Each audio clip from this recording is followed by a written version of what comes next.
Welcome back to the house. So today is flooring day. Now in the last video you'll see me I screeded or self-leveled this floor. As you can see, I've gone over it in a couple of areas. I wasn't too happy with this area and that one. It just seemed to sort of like dive off into the corner and there. So I just sort of topped it up there and feathered it back in this way. And yeah, it's a lot better now. So we can crack on with the flooring.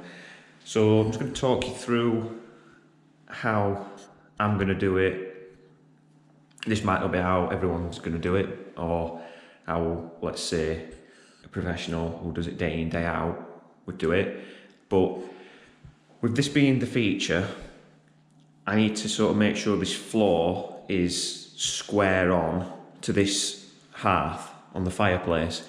What I don't want to do is start against this wall, and if this wall is sort of out of square to the rest of the room, to that hearth, even by 10-15 millimeters, you would notice it as the flooring comes past here. It could start running at a bit of an angle, and I just don't want that. So my plan is obviously put the underlay out.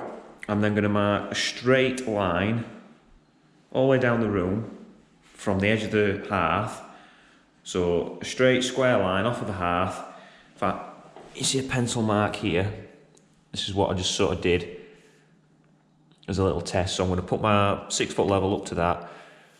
Straight line all the way to the wall that way, all the way to the wall that way. And then I'm going to start my first row of boards, flooring, along that line. And then I'm going to then cut into these two, let's call them nooks, around the fireplace. And then work my way back this way through the room. Now,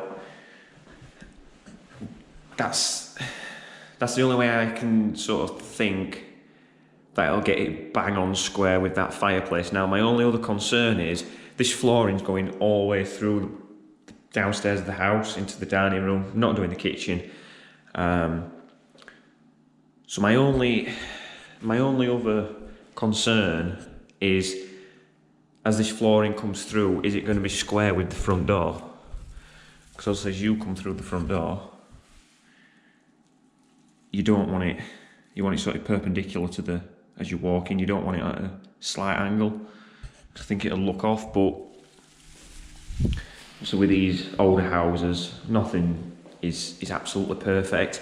It's just going to be sort of a chance, I guess. But what I'll do is, when I've marked that line down, I'll just take a couple of measurements to the front door and then square it to the front door and just see. I think if it's within sort of 5-10 mil at the front door, it won't be too bad, because the, let's call it the hallway, is quite a small area. You wouldn't notice it running off as much as you would in here. I mean, this room is 6.5 meters long, so it's sort of like,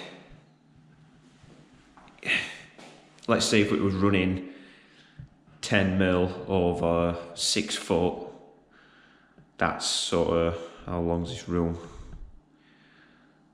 I don't know, I'd have to work it out, but you would probably notice it quite a lot from one end to the other if it was running out of square.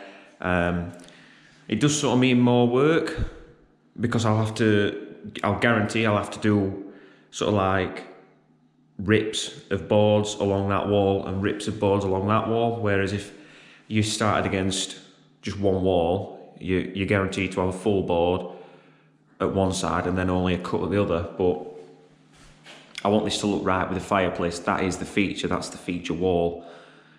It has to look right with that, and wherever else it'll be what it is.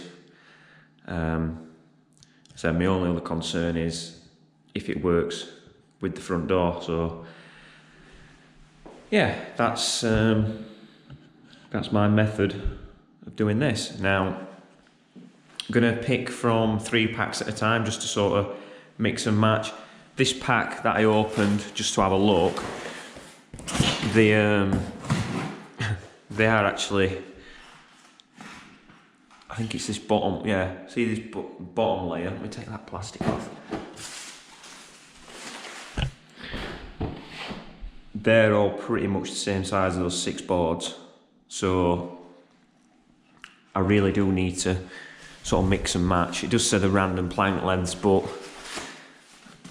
well, so far they're not truly random, but we'll make it work. I'm sure of that. So yeah, I'll get all this underlay laid out, these lines marked on. I'll get this bit cut into either side of the fireplace because there's quite a bit of work there, and then I'll probably stick the camera up on time lapse and basically film doing the rest, because this is sort of the easy bit and the quicker bit. And yeah, see how we get on. So here's the progress so far. This is what I meant by drawing the line coming off the hearth and then working back into these 2 nooks.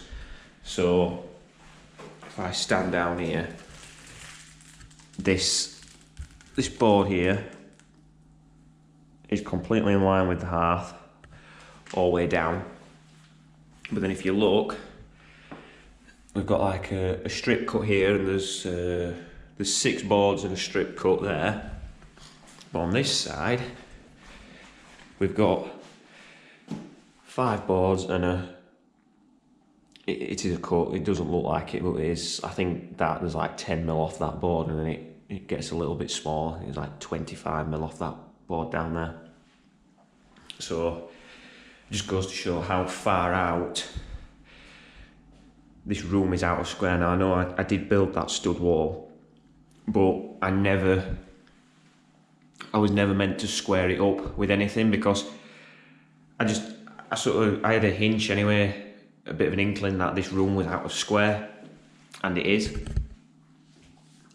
So if I was to square it up, it might have come it might have come halfway along the fireplace, which I didn't want. So yeah,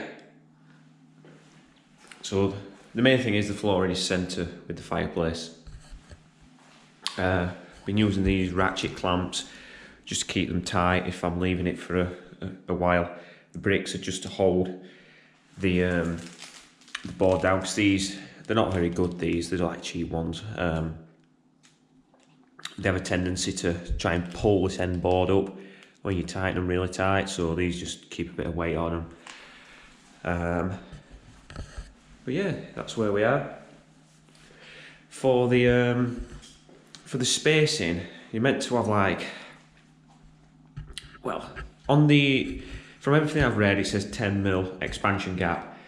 The instructions with this stuff says 15mm, but if you can see down here, my skirting is 15mm. So that would be leaving too much. This is the skirting that we're using. So what I've used is pieces of 12mm ply, and then it just gives a nice 3mm cover, and then we've got this 12mm expansion gap.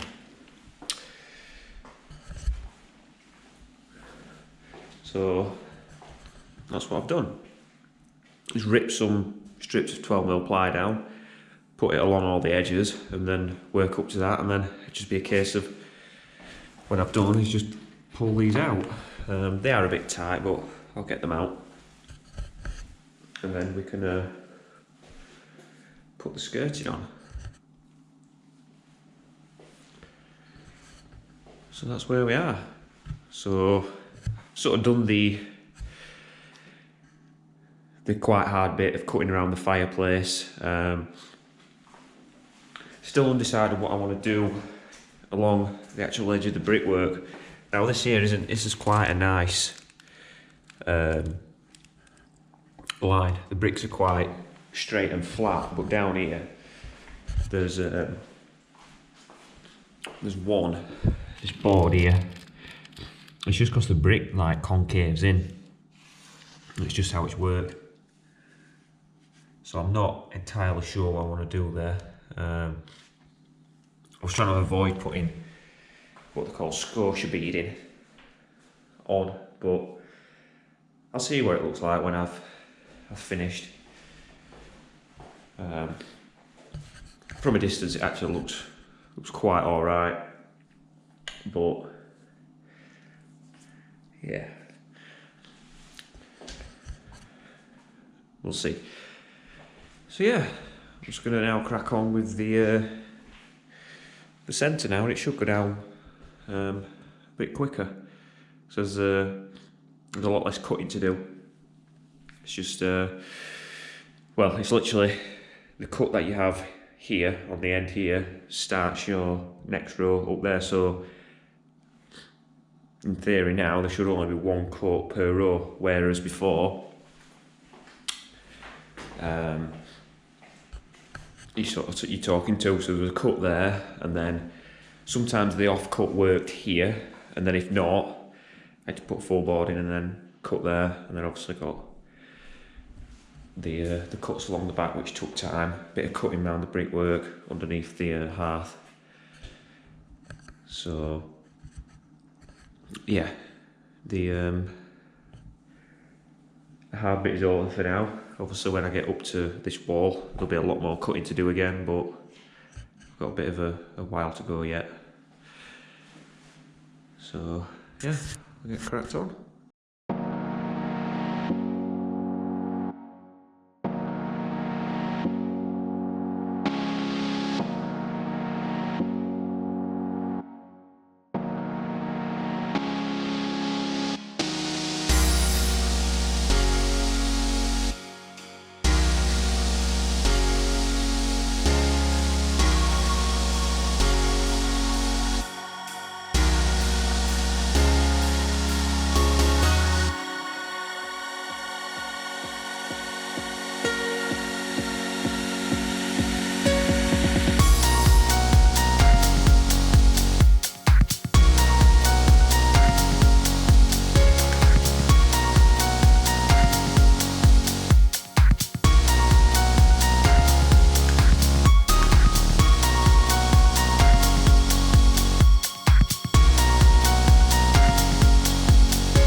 there we have it. Don't think the camera does it justice, but I am really, really impressed with this floor. Not just the fact that I've done it, it's just how it looks. It's yeah,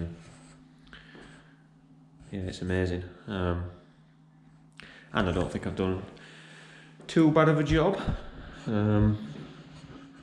considering, but it just, I mean, you know, obviously the floor and the fireplace, it's all just starting to come together now. Still a little bit more work to do in here. The next big job is obviously skirting board. I've shown you the skirting before, but that's what we're having. That's the gap I was telling you about. I've got that. Only just managed to get it here. But I think if I put quite a lot of grip fill behind this, it'll bring it out sort of a millimetre or two, and then I'll caulk along the top anyway, and it'll just help hide that. But I wouldn't have been able to get anything else in there. I wouldn't have been able to get a piece in there anyway, so sort of it's just how it's worked, unfortunately. Everywhere else is alright.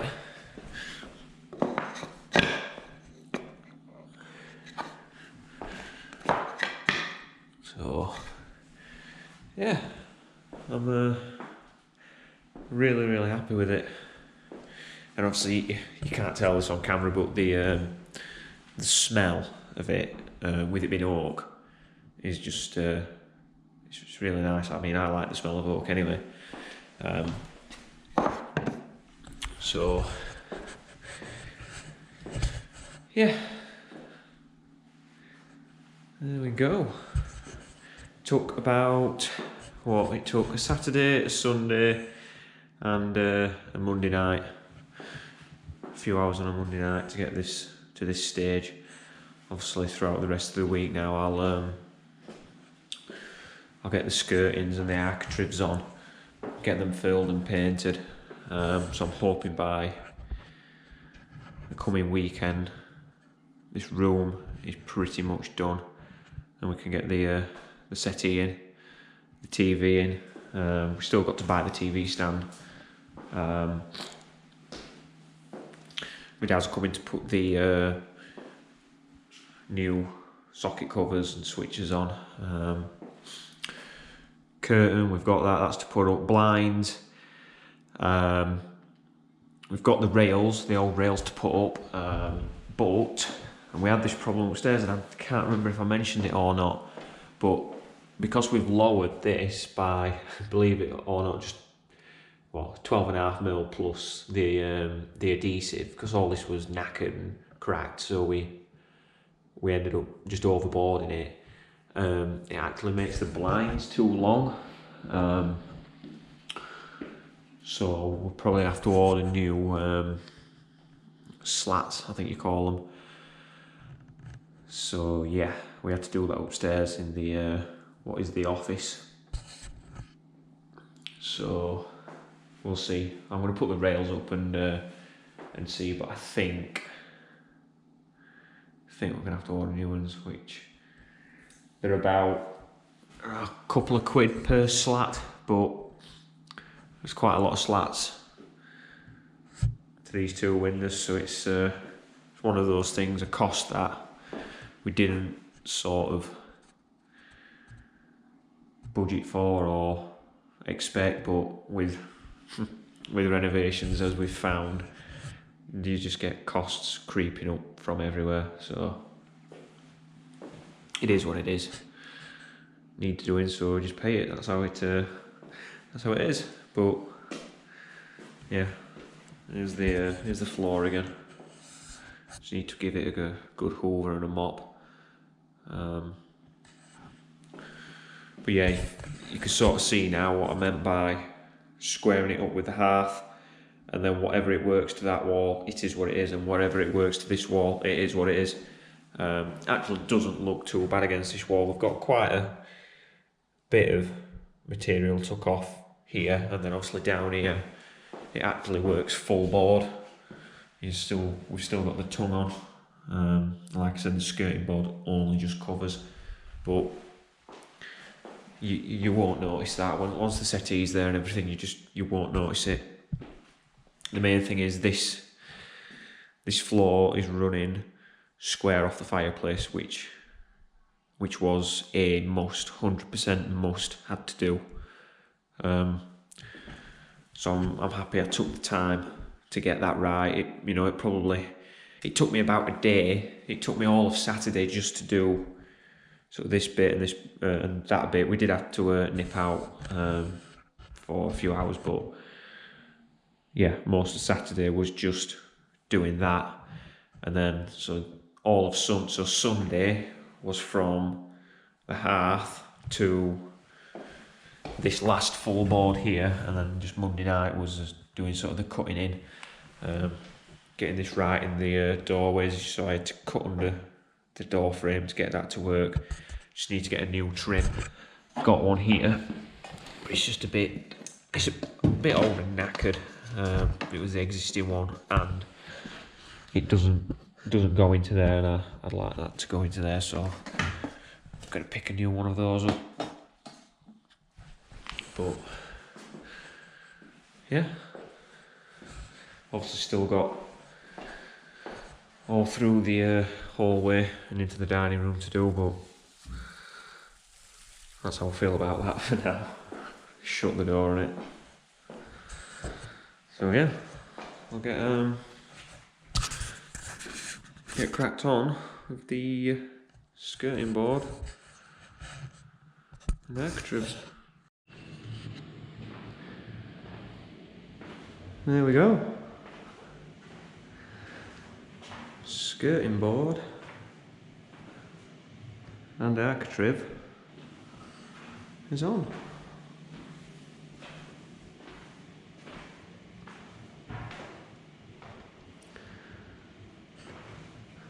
Time to get the settee in. Let's go in there. And then we've got a rug for there. So once all that's in, I'll get another video. And the room is pretty much completely done.